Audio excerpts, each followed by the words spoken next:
Olá pessoal, tudo bem? De volta com mais um De Frente com a Notícia, aqui pelo nosso canal 524 da NET, na nossa TV Notícias, sempre com pessoas que têm o que falar, né? Hoje eu tenho o prazer de receber o Coronel Fábio Paganotto Carvalho, que conversa com a gente a partir de agora. Coronel, seja bem-vindo, como é que vai? Tudo bem? Eu estou ótimo porque estou muito feliz de ter tido essa oportunidade aqui em Americana. Sim. Nos conhecemos hoje de manhã, então eu estou à sua disposição para a gente bater um papo sobre segurança pública, sobre a minha carreira e muito feliz, te agradeço mesmo por essa oportunidade. Tá viu? certo, tamo junto. Boa. Deixa eu explicar mais ou menos, hoje pela manhã, o programa todo mundo sabe que é um programa pré-gravado e hoje, dia 9, tive o prazer de receber aqui o Coronel aqui no nosso Jornal da Notícia. E o papo fluiu solto, a audiência bombou, contou um monte de história, tal. Mas faltou um monte de coisa para a gente conversar. Tem intenções políticas nessa história toda aí também, que a gente nem chegou a falar a respeito disso. Mas eu gostaria que você se apresentasse. Eu não vou chamar de senhor, né? Não, pelo amor de Deus. Aliás, quantos anos você tem? 52. Então, sou mais velho 11 que você. Não é isso, meu. Eu tô com 63. Boa. Brincadeira. Não parece, né? Tudo bem. Viu? Conta para o pessoal, quem é o Coronel? Então, eu comecei a minha carreira com 16 anos, em carreira militar. Iniciei aqui na Escola de Cadetes do Exército, em Campinas. Quando estava me apresentando na MAN, prestei o concurso para o Barro Branco, porque eu já tinha decidido que realmente eu ia ser militar, não me importava muito com a força, porque naquela idade, de 16 anos, eu não tinha conhecimento profundo, eu só me interessava... Teve alguma influência na família para você tomar essa decisão com 16 anos? Na verdade, essa decisão foi motivada por um problema. Por quê? Porque meu pai e minha mãe estavam em fase de separação. Sim. Meu pai investia muito no estudo. Meu pai queria que eu fosse engenheiro ou médico. Então, eu estudava num colégio muito forte em São Paulo, que ele queria uma dessas carreiras. Mas ele não dava dinheiro para outras coisas a não ser estudo. Meu pai era um português meio com umas convicções... Linha dura e com umas convicções dele que ele não abria mão. Então, ele pagava curso de inglês, pagava colégio bom, tudo que você quisesse investir em educação, eu conseguia com ele. Mas com bobagem, tipo dinheiro para sair com os amigos, comprar uma mobilete, alguma coisa assim. Não, nada. Então, eu, como era um adolescente e como tal, eu vivia reclamando de não ter acesso a algumas coisas, a não ser o estudo. E um dia, conversando com um tio meu, eu falei, pô, meu pai não me dá dinheiro. Ele falou assim, larga a mão de ser mendigo, pedinte, e vai estudar em colégio que paga para você estudar. Eu falei, pô, tio, você é louco, isso não existe. Ele falou, existe, são as escolas militares. O aluno recebe para estudar. Eu não sabia o que era militar. Não tinha na minha cabeça a figura de carreira militar. Tá. Aí, mas só dele ter falado isso me chamou a atenção. E eu cheguei em casa, falei com a minha mãe professora e meu pai corretor de imóveis. Aí cheguei no meu pai e falei para ele assim, meu pai chegou a ter posto de gasolina, padaria, mas a paixão e a profissão principal dele era corretor de imóveis. Tá. Aí eu cheguei na minha mãe e falei assim, mãe, eu estou pensando em ir para a carreira militar porque o tio falou que se eu for aluno lá eu recebo. Minha mãe falou, o filho de uma amiga minha que também é professora está fazendo academia da polícia, quer falar com ele? Eu fui fazer a visita nessa academia do Barro Branco, que eu moro perto, inclusive. Cara, quando eu entrei ali, eu vi uma estrutura de ensino, um quartel, tinham coisas ali que me chamavam muita atenção. Por exemplo, o destacamento montado. Eu sempre gostei muito de montar e andar a cavalo. Então, quando eu vi aqueles cavalos gigantes, aquela estrutura de cavalaria, eu falei, pô, isso aí o que é? Isso aí os cadetes têm aula de cavalaria, já me atraiu. Aí eu fui no estande de tiro, tinha uns cadetes efetuando disparo com fuzil. Falei, pô, isso aí também são alunos? Tudo aluno, os moleques tudo novo atirando de fuzil. Falei, puta, eu quero. Aí fui na área olímpica lá, piscina, ou seja, eu fui visitando a academia com esse cadete e fui ficando apaixonado pela estrutura. Foi sendo convencido? Na verdade, pela academia. Na verdade, eu fui convencido pela estrutura, não por ele, porque ele, vou ser bem sincero com você, ele não deu muita atenção, ele foi mostrando e falando, aqui a gente faz isso, que a gente faz aquilo, mas ele não estava muito interessado em fazer minha cabeça. Ele ia fazer isso todo dia, ele falou assim, minha mãe mandou eu trazer esse moleque aqui, vou mostrar para ele, foi isso. Tá. E aí, eu voltei e falei para minha mãe, eu quero estudar nesse lugar aí. Mas eu não sabia a diferença de polícia militar, exército, marinha e aeronáutica. Não tinha. E eu não tinha militar na família, nunca tive. Aí minha mãe falou, só tem um problema, para passar numa prova dessa é muito difícil, então você teria que fazer um cursinho específico. E aí, eu cheguei no meu pai e falei para ele, pai, eu quero ser militar. Ele falou, não, você é louco, não estou gastando dinheiro para você ser militar, não.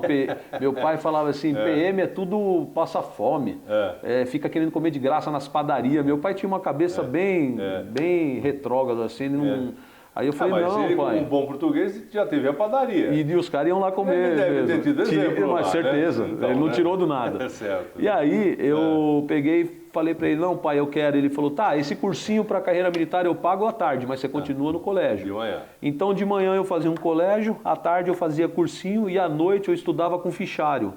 Por que tudo isso? Pode parecer exagero. O meu concurso teve 12 mil candidatos para 50 vagas. 12 mil. Isso dá quanto por vaga? Puta, faz a conta rápida de cabeça aí. Não vou fazer. De cabeça assim eu nem sei. Faz lá. Faz aí, Marcelinho. Faz 12 mil por dividido 50. por 50. Quanto dá aí por vaga? Rapidinho.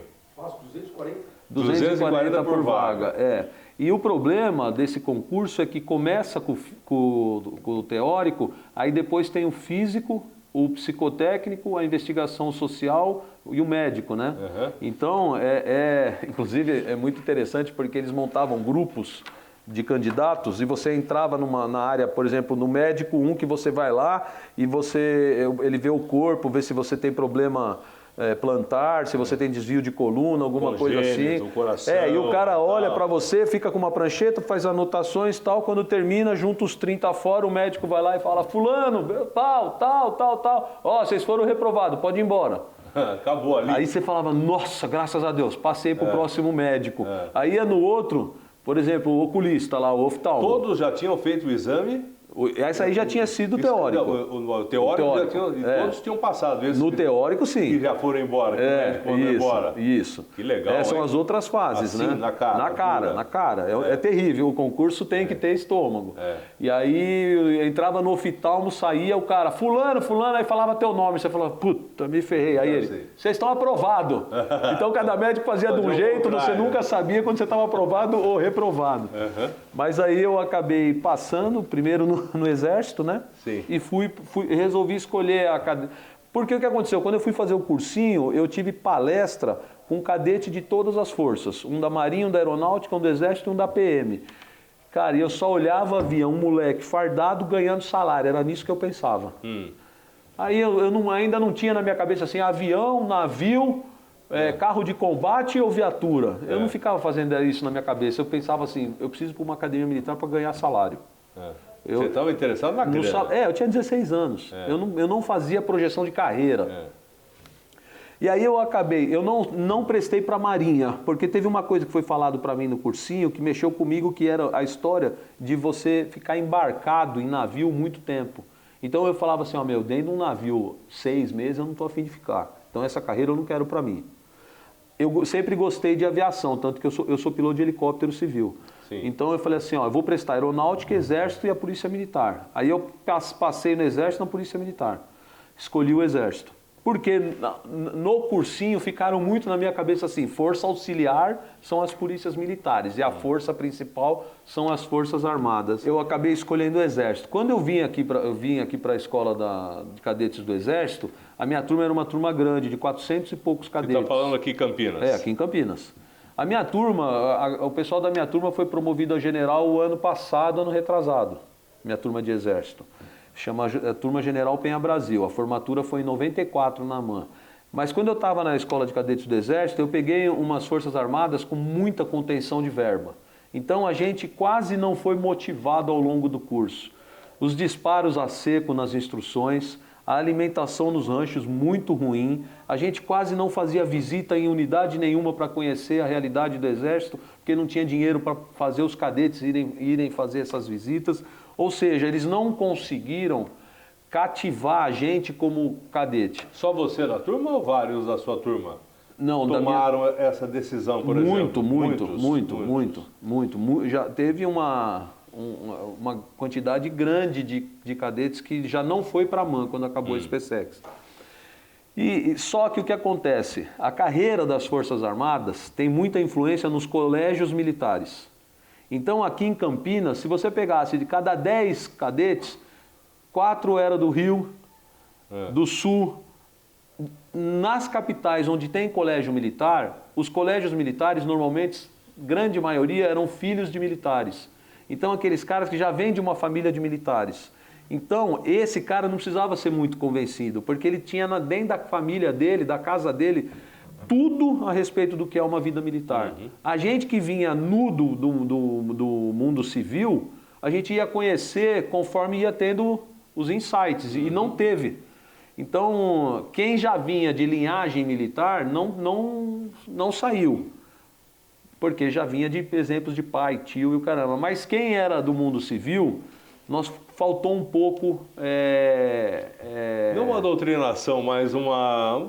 Os exemplos. Por exemplo, você quer ver uma coisa? Se naquela época eu estava criando o batalhão de aviação do Exército. Tá. Se naquela época eu tivesse visto de perto um Super Puma, eu não teria saído do Exército. Eu ia falar, Puma é um? É um helicóptero biturbina gigante que faz operações. Tá. É uma máquina maravilhosa. Aquilo teria me atraído. Tá. Se eu tivesse tido a possibilidade de deslocar num carro de combate de alta performance, bem montado, equipado, talvez eu, um moleque com aquela idade, teria falado, pô, eu quero ser de infantaria. Tá. Ou seja... Nós estamos falando isso porque no final da história, você já me contou, eu só vou adiantar um pouco aqui, você está falando do Exército. Do Exército. Mas de repente você saiu, abandonou essa ideia e foi para a Polícia Militar. Porque a minha ideia era ser militar. Quando o Exército não me cativou demais, o que sobrou? A ideia de eu ir servir no Norte, que a grande maioria da minha turma foi servir no Norte, e a possibilidade... Norte Amazonas, região amazônica, Rondônia, região amazônica, Centro-Oeste, divisa, pelotão de operações especiais nas divisas com todos os países aqui da América do Sul. Legal. Então, depende, né? Legal. Depende, porque é assim, ó. Eu respeito muito a minha turma do Exército pela seguinte questão. É muito difícil para um civil entender como que é a vida desses caras. E eu vou te dar um exemplo. Você tem um filho, um filho. Ele com esses oficiais de carreira, oficiais diamante, agulhas negras. Esses oficiais de carreira ficam em média 4, 5 anos numa unidade. A carreira tem 30 anos. Então você vai passar por 6 estados praticamente diferentes nos seus 30 anos. Ou seja, você se forma, você se casa. Quando o seu filho começa na escola, você vai chegar para sua esposa e vai falar para ela assim, ó, a gente foi transferido daqui de São Paulo para Fortaleza. Todas as amigas dela, todas as relações de trabalho ou afetivas, acabou tudo, nós estamos fazendo as malas, estamos indo para Fortaleza. Dali 4 anos, você vai chegar para ela e vai falar para ela assim, agora a gente foi para Porto Alegre. Gostou do solzão? Agora nós vamos para o frio. Tá. Aí quando você chega em Porto Alegre, seu filho fez 14 anos. Ali ele conhece uma menina e se apaixona. Dali 4 anos você vai falar para ele, esquece sua namorada que nós estamos indo para Campo Grande. Aí ele vai na revolta com ódio mortal teu, a sua esposa já está com o saco cheio, que está indo para o 3º estado, e lá o seu filho vai passar numa faculdade. Quando ele passar na faculdade, você fala, agora nós somos transferidos para o Pará. E aí... Ele vai ficar e você vai. Procura-se... Não, aí você vai falar para ele, procura se tem uma faculdade do que você está fazendo lá no Pará, porque eu não quero te deixar aqui. Aí começa aquele conflito. Não, eu vou ficar. E a mãe? Eu vou ficar com ele, você vai sozinho. Sabe o que é bom a gente estar conversando sobre isso? Muita gente que está vendo aqui o programa, né, o telespectador, o internauta, eu tenho certeza que muita gente, muito pai, né, muito até de repente um possível cadete que se fala, Isso, né? Cadete, isso. de repente está tendo uma ideia que você está contando. A gente nem chegou ainda em falar exatamente da Polícia Militar. Né? Não, estamos nas Forças Armadas. Forças Armadas ainda nessa história toda. Depois tem as histórias também que a gente vai contar.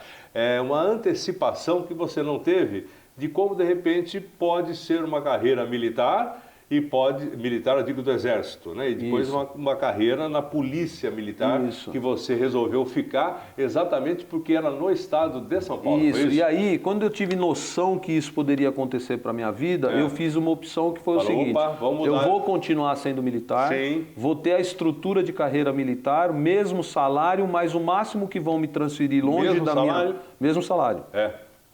O máximo que vão me transferir longe da minha mãe e dos meus irmãos, vai ser a divisa de São Paulo. Vou prestar de novo o Barro Branco. Qualquer parte, mas dentro vai ser dentro do estado. eu pego um ônibus e vou ver minha mãe num fim de semana. Sim. E então eu dou muito valor para minha turma de exército, porque o que esses caras passaram ao longo da vida não é algo comum, não é para qualquer um. É isso que você contou agora. Então a carreira nas Forças Armadas, ela tem muita coisa bacana, muita valorização. Um exemplo bem simples para não ficar prolongando muito com isso. No meu doutorado na polícia, eu fui fazer uma visita no projeto Aramar aqui na região de Sorocaba, onde está sendo construído o nosso submarino nuclear. Tá. Os dois almirantes... Em Sorocaba? É Iperó, eu acho. É uma cidadezinha ao lado de Sorocaba ali. Tá, mas submarino... Nuclear. Nuclear. Mas em terra?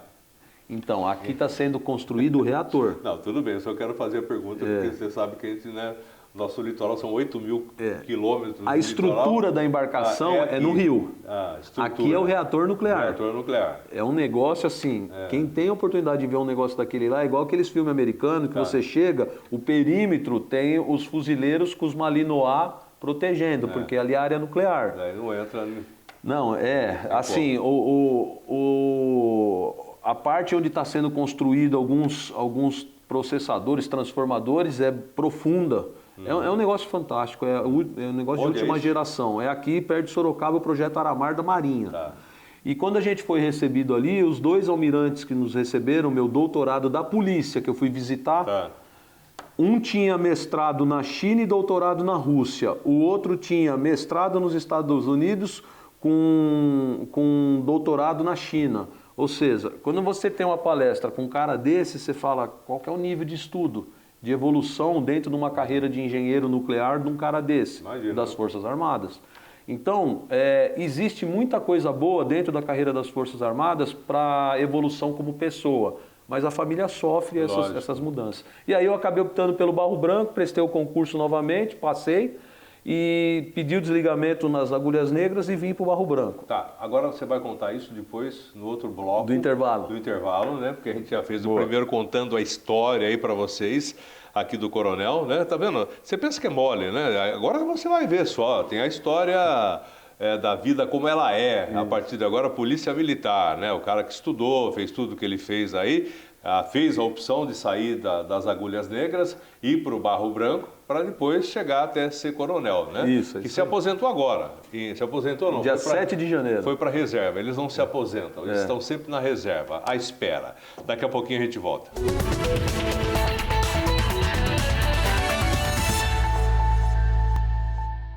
Ok, estamos de volta, de frente com a notícia, de frente com o coronel Fábio Paganuto Carvalho, que já contou aí parte da sua história.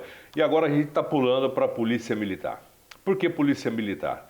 Porque foram 35 anos, né? Isso, 35 anos. 35 anos só comendo filé mignon, tranquilo? Só carne de pescoço.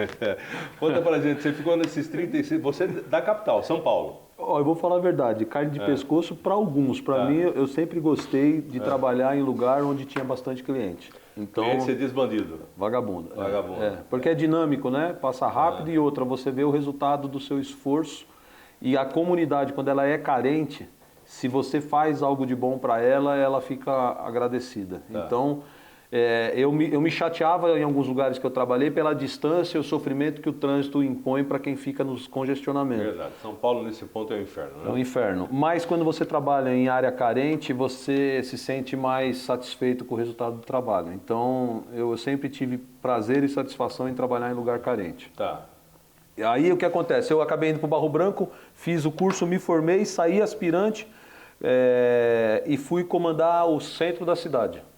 Aí fiquei lá 1 ano e 8 meses, por quê? Centro de São Paulo. Centro de São Paulo. A região ali da Praça da República, Praça da Sé, ainda não existia a Cracolândia.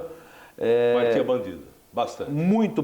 O centro da cidade é o lugar onde todo psiquiatra tem que fazer um estágio na sua formação. Por quê? Porque todo tipo de ser humano existe no centro. Do melhor ao pior.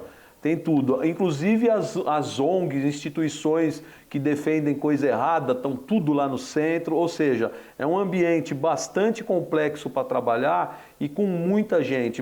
Enquanto você está abordando um nóia no lodo da raça humana, do lado você tem um desembargador parado olhando o que você está fazendo.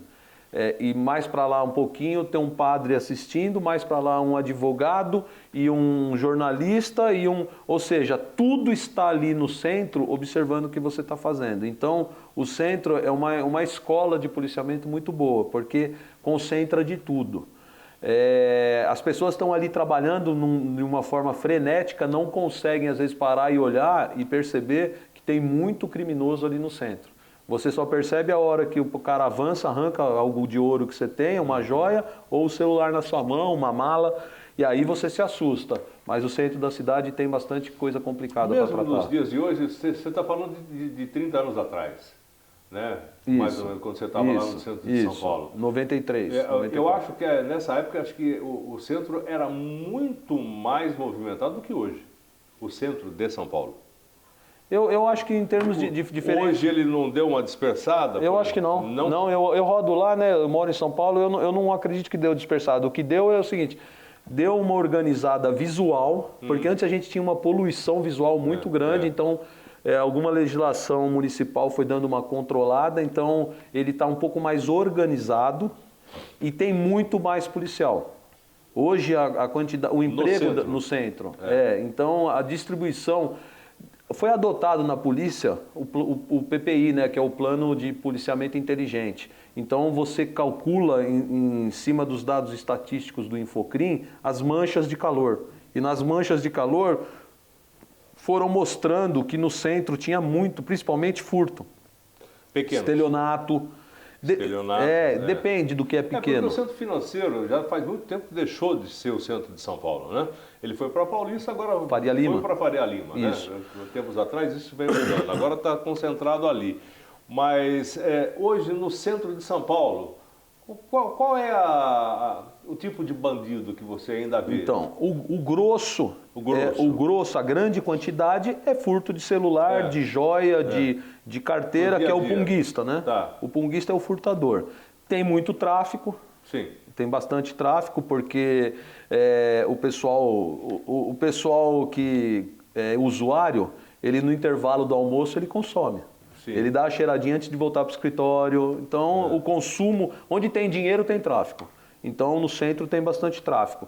E tem o roubo, principalmente saidinha, Rolex em semáforo, roubo de transporte de valor. Eu tenho ocorrências no centro, que se você for pesquisar você vai ver, é que na verdade é assim, ó, o crime organizado na comunidade, nas periferias, ele atrai e chama muita atenção mídia, porque são crimes de maior impacto, vamos dizer assim, na notícia. Tá. Mas no centro da cidade, você vai ver gente sendo assaltada com transporte de valor, por exemplo. O cara vai fazer um saque no banco, vai fazer alguma negociação, vai comprar dólar. Então essas movimentações financeiras no centro atraem assalto. E os caras estão todos de olho. Você quer ver uma coisa interessante? O estrangeiro que faz o comércio no centro. Por exemplo, a comunidade chinesa ela tem muito costume de fazer negócio em espécie, principalmente dólar. Dinheiro. Vivo. E esses caras sabem disso. Então tem muito assalto em comércio de estrangeiro, boliviano. Isso mudou bastante também, né? Porque tempos atrás a comunidade era outra, era sírio, libanês, era 25 de maio, ainda né? 25 de março, mas isso mudou bastante. Muito. O chinês veio com força forte, né? Então tem várias comunidades. O centro ele é loteado por comunidades estrangeiras, né? Tem lugar onde tem só aquele pessoal haitiano, angolano, aí depois você vai para lá, tem a comunidade árabe, depois você vem para cá, tem os bolivianos, depois, ou seja, tem vários pontos no centro de comunidades estrangeiras. Vocês sabem de tudo isso? A polícia sabe, né? Porque fica ali o dia inteiro, 12 horas patrulhando, a gente sabe. Só que o centro é uma muvuca de gente, é um negócio difícil de controlar, principalmente ocupação de solo. Se você for andar ali no Largo da Concórdia, você tem que tomar um cuidado do caramba, porque está muito comum, a gente tem visto vídeo na internet toda hora, a polícia vai agir, aquela população local ali vem para cima. Então, para você, por exemplo, fiscalização de atividade delegada, que você iria lá, num convênio com a prefeitura para fazer recolhimento de produto ilegal, contrabandeado, por exemplo, se você não for com isso muito bem planejado, o policial vai apanhar. Vai acabar efetuando um disparo, vai matar alguém, porque você apanha de 20, 30 pessoas, você vai sacar sua arma. Lógico. Você vai acabar preso, se defendendo.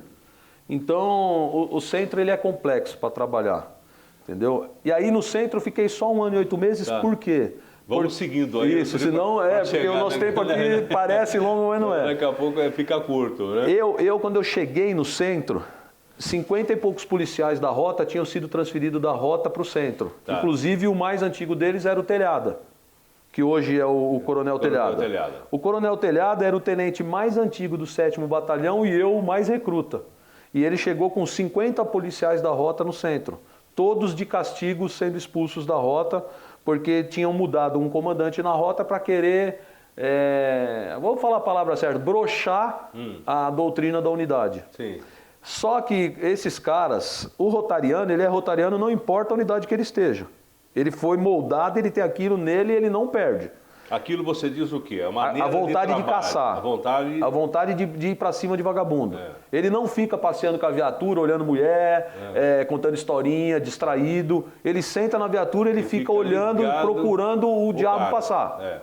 É isso, ele só pensa nisso. Ele não se distrai. Quantos? Eu sei que de repente o número é difícil de falar e até não pode. Quantos policiais tem na rota? 600 e pouco. 600? Deve ser em torno de entre 600 a 800. Agora, no estado de São Paulo, da Polícia Militar, são não sei quantos mil. Não, na ativa.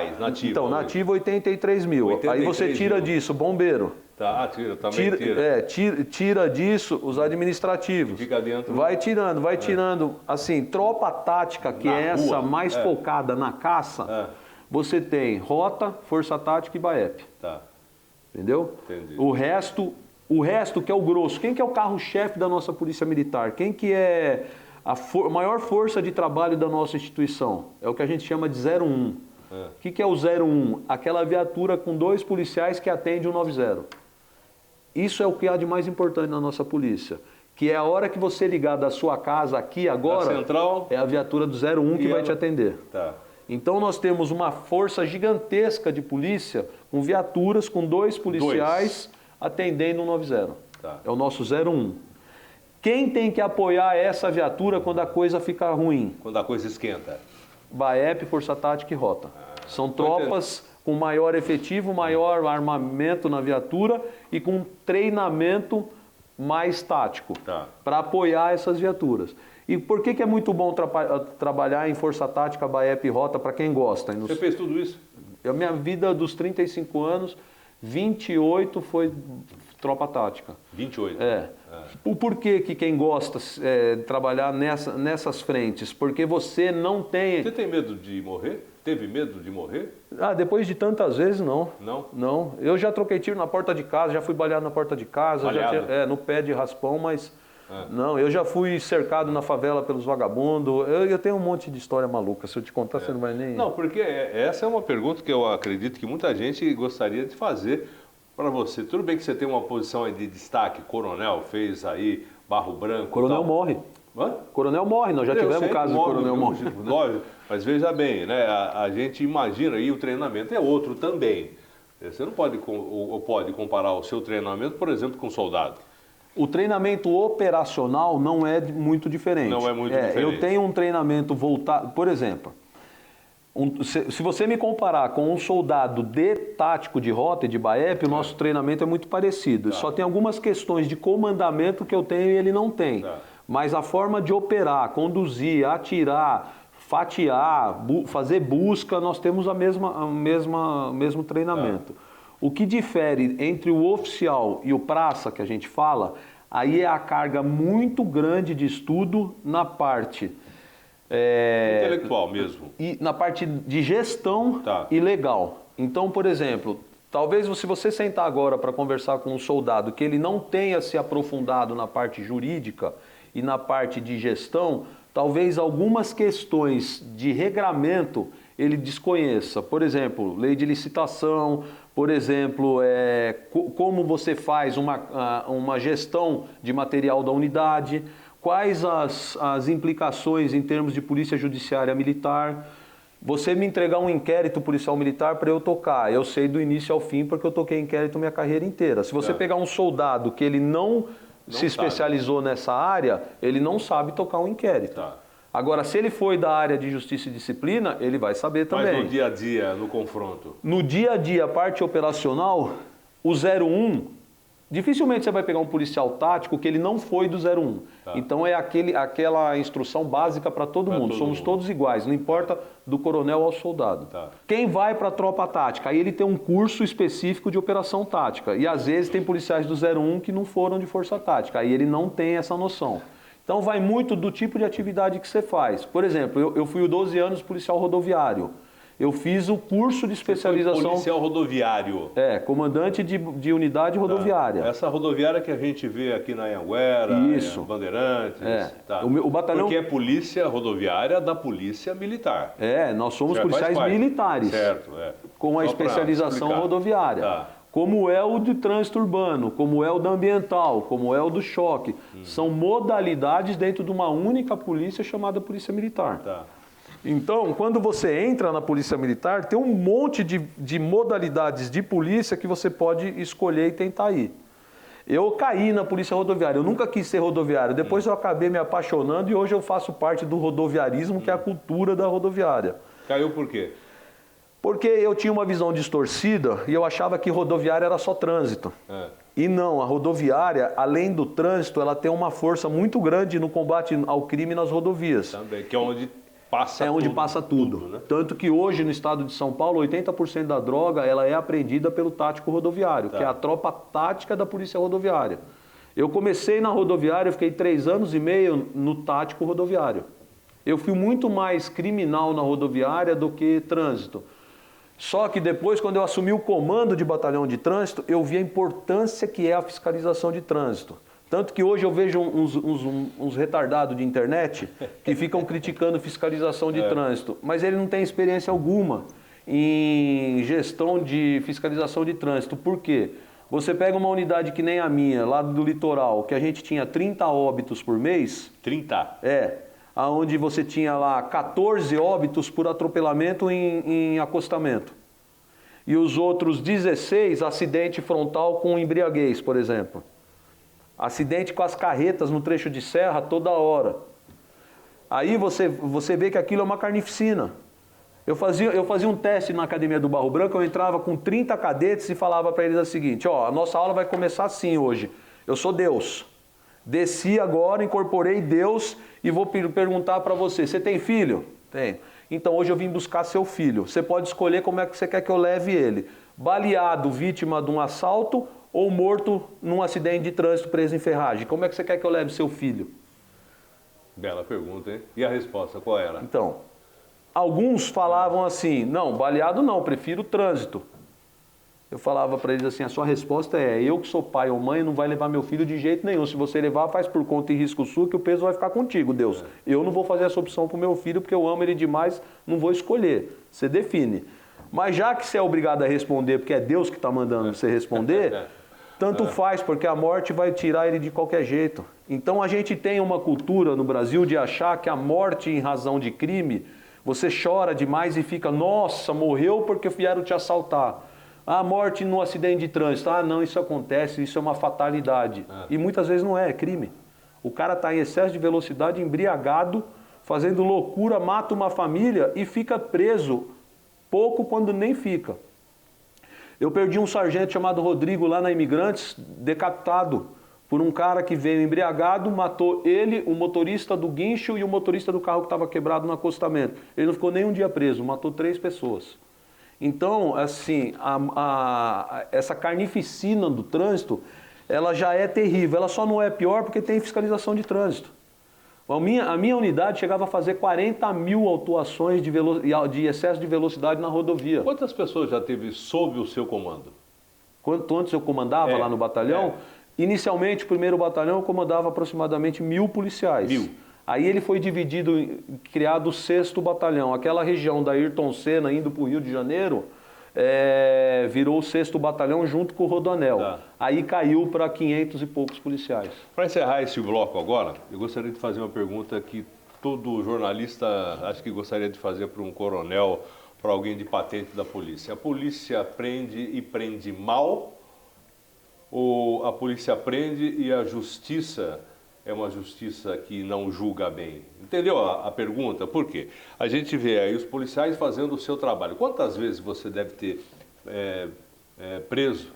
prendido, né? Acho que é o termo correto, a mesma pessoa. Não sei se de repente você, pela sua posição de coronel, acho que até não muitas vezes, né? Prendi muito. O mesmo muito, cara, muito, várias vezes? Muito. Você prende, eu ele prendi minha entra carreira inteira. Eu e- prendi 17 caras com a minha tropa agora na Anchieta no ano passado. Tá. E essa história de a polícia, porque o ministro da Justiça disse isso, que a polícia prende e prende mal, por isso que a justiça solta. Você concorda com isso? Só se eu estiver usando droga para eu concordar com um troço Não, o desse. ministro da Justiça. Então, Lewandowski. mas a narrativa de qualquer político ou pessoa empoderada de forma política, ele pode contar o que ele quiser. Eu sei o que a nossa tropa faz na rua. Eu imagino. E, Ele não são sabe, números. porque ele nunca esteve na- Então, são números exorbitantes. E o que eu posso responder para ele é o seguinte: quando você pega uma decisão judicial dizendo que 200 quilos de droga é uma quantidade ínfima, a resposta está para a tua pergunta aí. Não, e tem aquela outra também, daquele helicóptero, porque não tinha o mandado de busca e apreensão, a prisão se deu de forma ilegal. Então, e o cara foi solto, 400 quilos de cocaína. Eu fiz, quer a outra que eu te falo, você vai ficar estarrecido? Eu fiz um artigo agora que eu estou recentemente como colunista, eu até agradeço o pessoal do IG, no portal IG, eu sou colunista, eu fiz um artigo inclusive essa semana novamente. O que acontece? A grande maioria dos criminosos no nosso país, ele é reincidente. Ele reincide o tempo todo. O tempo todo. Por quê? Porque até ele ter um trânsito em julgado, uma sentença final de um crime, quantos anos leva?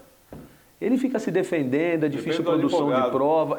Depende da quantidade de dinheiro que ele tem disponível. Mas eu vou falar até uma coisa pra você. Quando é pra defender bandido, até a pior defesa ela é esforçada. É um negócio. Por que isso acontece só no Brasil e Porque nos é países cultural também? nosso, cara. Nos outros países não é assim. Eu Por vou... exemplo, os Estados Unidos. Agora vamos fazer outro exemplo. Nos Estados Unidos, acredito que não seja dessa maneira pelas histórias que a gente ouve.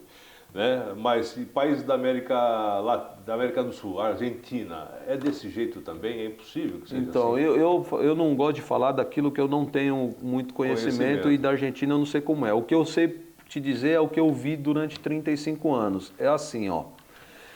A grande maioria das pessoas que são presas nesse país são presas em flagrante. É só você pegar o número de produção das polícias militares de todos os estados. Pega o número de presos que estão encarcerados e quanto todas as polícias militares prenderam em flagrante. Aí soma com as prisões em flagrante da Polícia Civil e Federal e soma com as da Guarda. Se a gente somar todos esses números, você vai ver que ele é muito maior do que o que está encarcerado. Então, quem não está encarcerado é que no meio desse caminho conseguiu uma liberdade condicional numa audiência de custódia. Que normalmente é em torno de 60%. Isso. Inclusive, aí foi já até, metade, né? Mais da metade, inclusive, né? Foi, inclusive, como se estivesse vangloriando a respeito desse tipo de decisão aí da justiça, não da polícia, que através da audiência de custódia, 60% são liberados. E você sabe que é assim, ó, eu sou um defensor da audiência de custódia. Do jeito que ela é? Não, aí que tá. É. A audiência de custódia, ela foi pensada e concebida da melhor forma possível, porque eu vou dar um exemplo para você. Você está entrando na sua casa agora e você tem lá uma arma que você tem a posse da arma. Você comprovou todos os requisitos, Tá você lá em tem direito casa, a ter uma não arma. tá na lá, cintura, tá em isso, casa. em casa, para proteger a sua família Tá. e a sua residência. Quando você entra na sua casa e começa a escutar um grito, tem um indivíduo com uma faca na mão começando a estuprar a sua esposa. Você pega a sua arma sem ele perceber, vai lá, grita, quando ele vira para cima de você, vem para cima de você com a faca, você efetua um disparo e ele cai morto. Qual o crime que você cometeu? É defesa. Não é defesa. Homicídio. Homicídio. Você matou sim. ele. Mas você não foi em defesa da Em legítima família, defesa da de família, terceiro e sua, beleza? Sim, é. Só que é o seguinte, você tem que ser indiciado e preso por homicídio. Você matou uma pessoa. Sim. Como que você faz para não ficar preso? Audiência de custódia. Tem que ser uma audiência de custódia, porque a grande maioria dos delegados, eles não se acham competentes para vislumbrar a legítima defesa de plano. Eles entendem que tem que ter um devido processo legal. E num caso desse, por exemplo, no mesmo caso, se ao invés de um tiro você desse 5? Se você conseguir comprovar que com os 4 primeiros ele ainda estava vindo, você vai efetuar quantos... Sim, né? É o excesso ou não. O excesso ele só vai ser observado por perícia se realmente... Por exemplo, o primeiro disparo que ele tomou numa região da cabeça em que ele tem a morte instantânea. Não tinha razão de você continuar dando um monte de disparo. Mas mesmo movido por forte emoção... Pode atenuar, mas aí vai ficar a critério de um promotor de justiça entender se você deve ser acusado por um homicídio em razão do excesso. Mas a grande questão é o seguinte, um caso como esse que eu acabei de te narrar, a audiência de custódia seria o instrumento ideal para você ter acesso a um juiz muito rápido e ele te dar uma liberdade condicional. Rapidamente também. Furto famélico. Furto famélico. O que significa? A pessoa vai lá, furta um objeto porque ela está em extremo estado de necessidade, entra no supermercado, furta um saco de pão. Pronto. Essa pessoa tem que ficar encarcerada? É isso que nós queremos como Estado, uma pessoa encarcerada? Onde um magistrado vai entender que aquele furto merece uma tornozeleira, por exemplo, para que ela não volte a delinquir como furto? É na audiência de custódia. Então, a audiência de custódia ela não é algo ruim. O que é ruim é a forma como a nossa justiça, os magistrados, os operadores de direito estão manipulando. Porque o que acontece que é doentio é o seguinte, é a desgraça da teoria da árvore dos frutos envenenados. A teoria da árvore dos frutos envenenados, ela diz o seguinte, uma prova ilícita envenena todo o resto. Todo o resto. Então, se eu sou seu advogado e sei que você é um criminoso que foi preso em flagrante, como que eu vou atacar o mérito do crime? Eu nunca vou provar para um juiz que você não praticou o crime. Você foi pego em flagrante, você estava cometendo quando a viatura te viu. Então eu tenho que achar uma brecha nesse processo para te inocentar. Qual é a melhor brecha que eu posso falar? Que o policial te bateu na prisão. Porque se eu comprovar que o policial te bateu, a prisão ela é ilícita, porque eu pratiquei um crime nessa prisão, gerando uma lesão corporal e um abuso de autoridade. É por isso que o pessoal diz, quando o juiz chega e fala com o bandido, você foi bem tratado, você tomou um café, te deram alguma coisa para você comer, esse tipo de coisa. Essa abertura que esse juiz está dando é para o advogado do réu começar com essa história e tentar produzir uma prova ilícita que vai apodrecer o processo contra o policial. Tá certo. Olha, deu para entender, acho que tem muita coisa para a gente conversar, não vai ser hoje que a gente vai chegar ao final da história, mas é bom isso, viu? É bom isso, porque ainda quero falar um pouco de política com o coronel. Então a gente vai para um rápido intervalo comercial, passamos um pouco do tempo aí, a gente vai fazer um bloco menor agora no final, mas vamos falar um pouco de política. Porque, veja bem, eu tive a oportunidade de conhecer grandes policiais, não sei se de repente você tem boas recordações do Major Olímpio, por exemplo, e de outros que eu posso até... O Olímpio, além de ser um amigo pessoal, eu estava com Covid num quarto no São Camilo, 2 quartos ao lado ele e do outro lado 2 quartos o policial que estava comigo. Os dois faleceram. A gente podia pensar em tudo, que o Olímpio fosse morrer baleado, na briga, no confronto, mas não de Covid, né? Tamanho, ele era um monstro de homem, né? Bom, a gente fala disso numa outra oportunidade, vamos falar um pouquinho de política daqui a pouquinho, depois do intervalo comercial. De frente com a notícia, estou aqui de frente com o coronel, eu não quero pronunciar errado o seu nome, Paganotto. É isso mesmo. Tá certo, é Fábio Paganotto Carvalho. É isso. Tá certo, daqui a pouquinho a gente volta.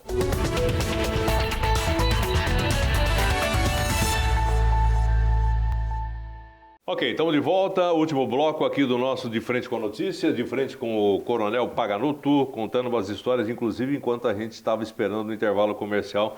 Eu nem sei se a gente pode voltar nesse assunto, mas vamos deixar para uma outra oportunidade, que é coisa que dá para revoltar, né? Essa história da justiça, né? A justiça. Bom, agora vamos lá. Depois dessa história toda, você está com 52? 52. Você é um jovem garoto. Tem muita lenha para queimar. Entrei com 16, né, na carreira. Então, mas faz tempo que você está na... Eu tenho carteira assinada desde os 16. Eu estou com 63 e já estou aposentado há algum tempo. Aliás, muito mal aposentado, porque aqui no Brasil você sabe como é que é. Não vou entrar nem no mérito da história. Você não, você vai aposentar bacana, né? Você chegou no final da carreira, vai aposentar com salário integral. Já está aposentado com salário integral, mas também todo mundo sabe, né? Quer dizer, ninguém sabe. Você sabe o que você já passou para receber isso aí. Mas essa é uma outra história. Vamos lá. Eu ouvi dizer nessa história toda que de repente você pode ter intenções políticas. E antes de falar da sua intenção política, eu quero que você me fale a respeito dessa possibilidade, que agora está mudando tudo. Depois que soltaram o Lula, depois que o Bolsonaro, né, deve ter sido preso, o programa está sendo gravado hoje, dia 9, ele vai ser preso até sexta-feira, esse programa é dia 19. Bom, Bolsonaro está preso, na minha maneira de ver. Quer dizer, está preso? Não, está condenado. Preso é outra história, é a história da justiça. Não, preso, né? Ele já está domiciliar, ele né? já está em casa, né? Já está preso, né? Me fala uma coisa, você é a favor ou contra o policial militar ou o policial, o cara do Exército, o oficial do Exército, ter direitos políticos também e colocar o seu nome para a população votar, para o crivo da população, ou seja, participar de uma eleição? Eu sei que você já está na reserva, mas quem está na ativa, pode ou não pode, na sua opinião? Eu entendo que pode. Eu entendo que pode pelo seguinte: primeiro, o nosso regramento das Forças Armadas e das polícias militares, ele é extremamente rígido. Então, eu já inicio essa corrida de forma sem ter os mesmos direitos de qualquer outro candidato. Porque se eu estiver na ativa, eu não posso, ao longo da minha carreira, ficar utilizando da minha instituição como plataforma política. Vou dar um exemplo simples para você. Para eu fazer qualquer participação midiática, eu tenho que ter autorização do comando. E se eu falar qualquer coisa que seja atentatória aos valores ou ao governo ao qual estou submetido, eu respondo o processo e é bem provável que eu seja expulso da instituição. Então... Quando você é expulso, você perde tudo. Perde tudo. Não, você volta a estaca zero. Uma mão na frente e outra atrás. Só Tanto para o pessoal que entender. Em alguns podcasts que eu participo, eu falo, nos 35 anos de carreira, eu nunca emiti minha opinião. Agora você pode. Agora eu estou na reserva. Posso com cautela. Porque eu tenho um limite de... Tem essa ainda? Claro, eu tenho que continuar observando. Eu não deixei de ser militar, eu estou na reserva. Inclusive, eu posso ser reintegrado por necessidade da instituição. Então, é assim, ó. Eu posso fazer críticas desde que eu não faça nenhum cometimento, não venha a ferir os valores da instituição. Por exemplo, eu vou fazer tudo bem, se você sinta-se à vontade de não responder se for o caso. Eu faço críticas diretas ao atual presidente Lula. E como você falou na teoria da árvore dos frutos envenenados. Dos frutos envenenados, que inclusive aconteceu com ele, né? Ele foi condenado em 3 instâncias, aí teve aquela história com o Sérgio Moro, com o Deltan Dallagnol, que de repente foi um hacker contratado pela Manuela Dávila, foi contratado, a prova era ilícita, mas foi considerada lícita e o resto todo mundo sabe, tanto que hoje ele é presidente da República, tal. Nessa história toda, você poderia, por exemplo, fazer um tipo de crítica ao atual presidente da República, que esteve na cadeia por mais de 500 dias, e o próprio Tesouro do Brasil, o Tesouro Nacional, recebeu não sei quantos bilhões de volta depois da Operação Lava Jato? Ou você tem que respirar e pensar para o que você pode falar a respeito? Toda vez que eu for fazer crítica de cadeia hierárquica, a minha é o Estado. Sim. Que eu for fazer crítica de cadeia hierárquica e conjuntura política, institucional, eu preciso tomar cuidado com os valores que tem no meu regulamento disciplinar, que é o artigo 7º e 8º, se eu não me engano. Não se refere ao presidente da República, mas ao governador do Estado. Não, como o presidente da República é uma figura pública institucional, chefe do poder executivo da União, qualquer que seja a minha crítica, eu não posso ferir os valores da instituição. Então, eu preciso tomar muito cuidado com a forma que eu vou falar, para que eu não venha a gerar problema nesses valores. Então, por exemplo, eu não posso faltar... Se eu faltar com a verdade, pode ensejar uma abertura de um processo demissório. Por exemplo, você falando que a gente tem um presidente descondenado, é faltar com a verdade? Então, na verdade, o que eu posso dizer? O que é a... Você entendeu? Então, se você puder responder, sim. Se você eu vou responder. Também... O que é a verdade? Nós temos um presidente que havia sido condenado e depois, numa instância superior, entenderam que alguma prova nesse processo foi considerada ilícita, apodreceu o processo e, a partir daí, anulou tudo. Ele não tem condenação mais. Então, aí que chega o problema, porque na verdade ele não foi absolvido.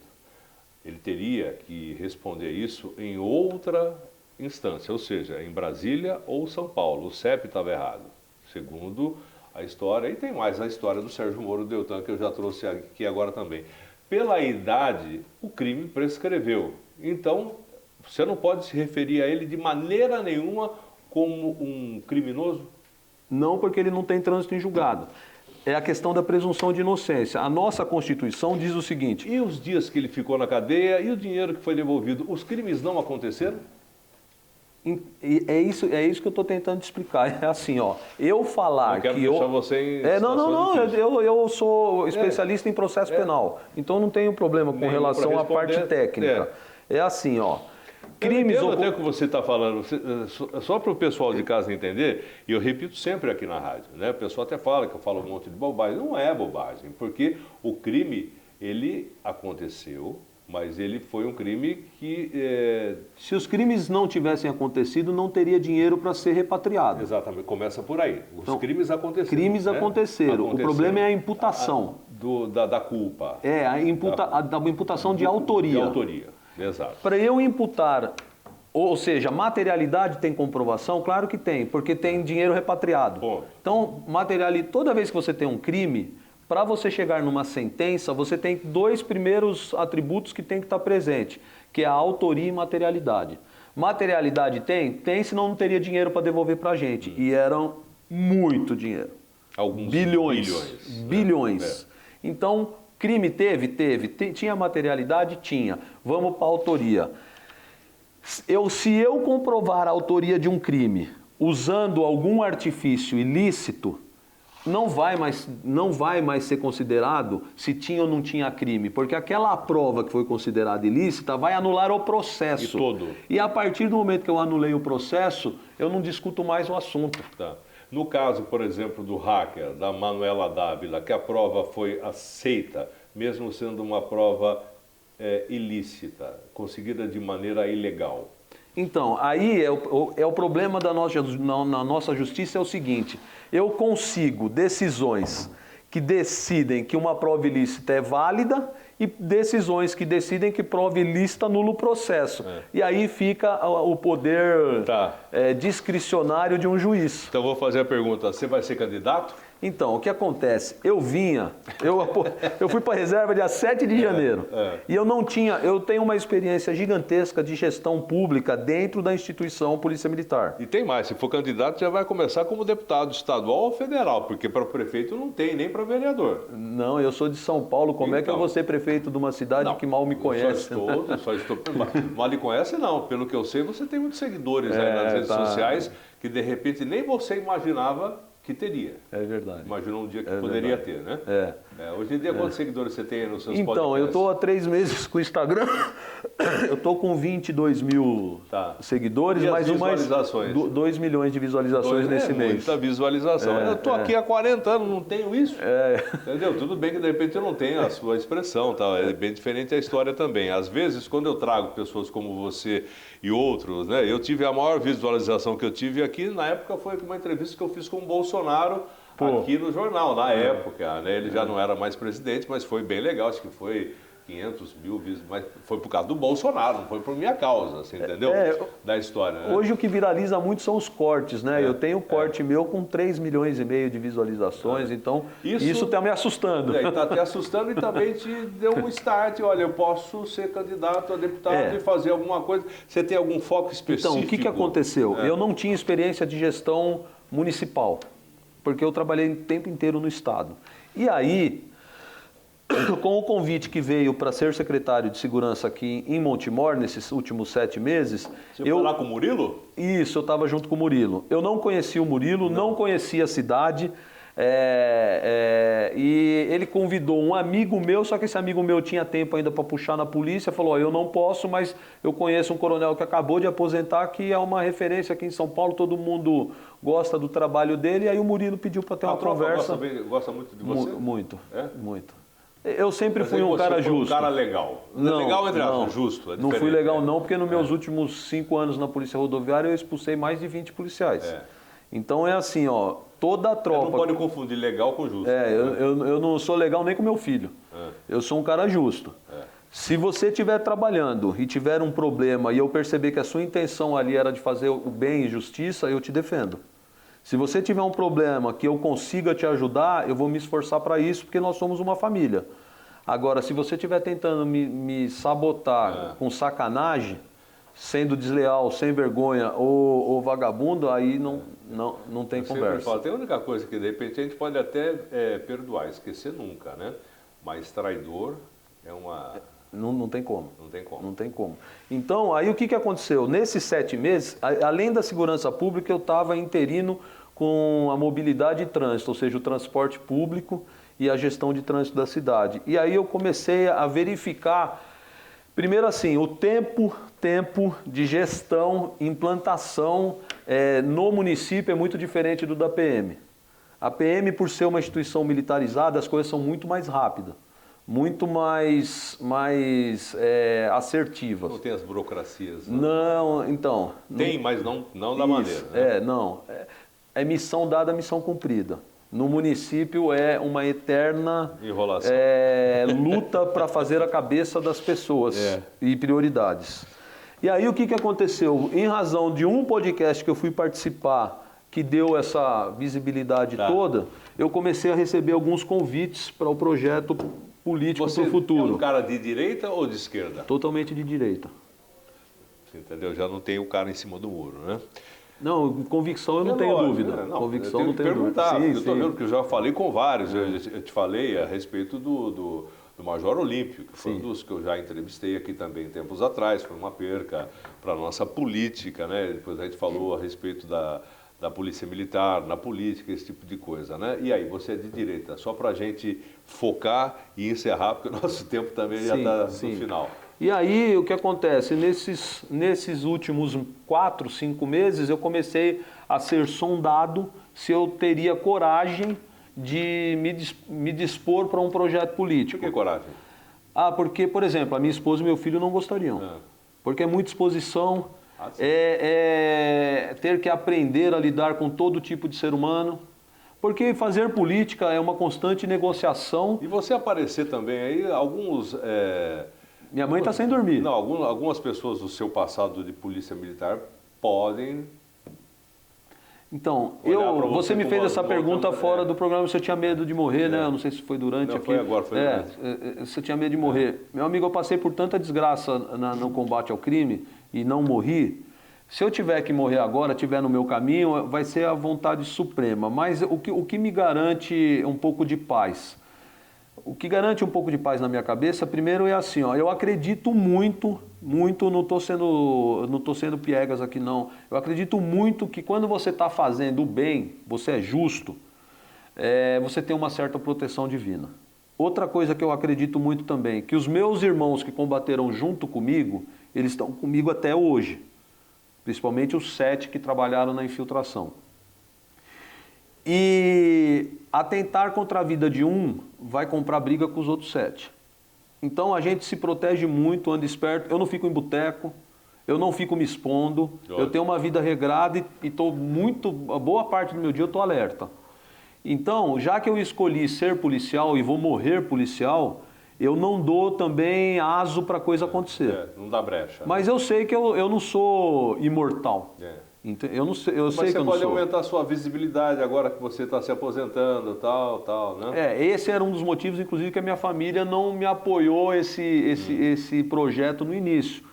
Mas eu venho falando para eles o seguinte, olha, se toda vez que as pessoas do bem forem convidadas não aceitarem, a gente vai ser dominado. A gente está toda hora sendo dominado por gente que não presta. Que estão disponíveis a todo momento. Isso. E o ralo do dinheiro público está o tempo inteiro aberto.